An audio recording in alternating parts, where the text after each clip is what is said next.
నమస్కారం. నా పేరు Sriram Sharma. Nizampet municipal commissioner TS హైకోర్టులో యాంటిసిపేటరీ బెయిల్ ఫైల్ చేస్తే అతనికి యాంటిసిపేటరీ బెయిల్ గ్రాంట్ చేయడం జరిగింది తెలంగాణ హైకోర్టు. సదరు నిజాంపేట మున్సిపల్ కమిషనర్ పైన హైదరా కంప్లైంట్ ఇస్తే సైబరాబాద్ పోలీసులు అతని పైన క్రిమినల్ కేసు రిజిస్టర్ చేశారు. మున్సిపల్ కమిషనర్ పి రామకృష్ణారావు హైకోర్టులో యాంటిసిపేటరీ బెయిల్ అప్లై చేస్తే కండిషన్తో కూడిన యాంటిసిపేటరీ బెయిల్ గ్రాంట్ చేయడం జరిగింది. అక్రమ నిర్మాణాలకు అనుమతులు మంజూరు చేశారని కేసులు నిజాంపేట మున్సిపల్ కమిషనర్ రామకృష్ణారావు పైన పోలీసులు రిజిస్టర్ చేస్తే అతను తెలంగాణ హైకోర్టులో యాంటిసిపేటరీ బెయిల్ అప్లై చేస్తే ఇవ్వడం జరిగింది.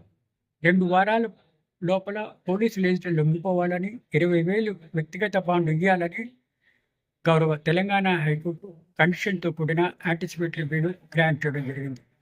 ఇది కాకుండా ప్రతి శనివారం ఉదయం 11 నుంచి సాయంత్రం 4 గంటల మధ్య 8 వారాల పాటు లేకపోతే ఛార్జ్షీట్ ఫైల్ చేసేదాకా హాజరు అవ్వాలని ఆదేశించింది. మున్సిపల్ కమిషనర్ పైన క్రిమినల్ ఛార్జెస్తో క్రిమినల్ కేసు రిజిస్టర్ చేయడం జరిగింది. ఇదేమవుతుందో వేచి చూడాలి.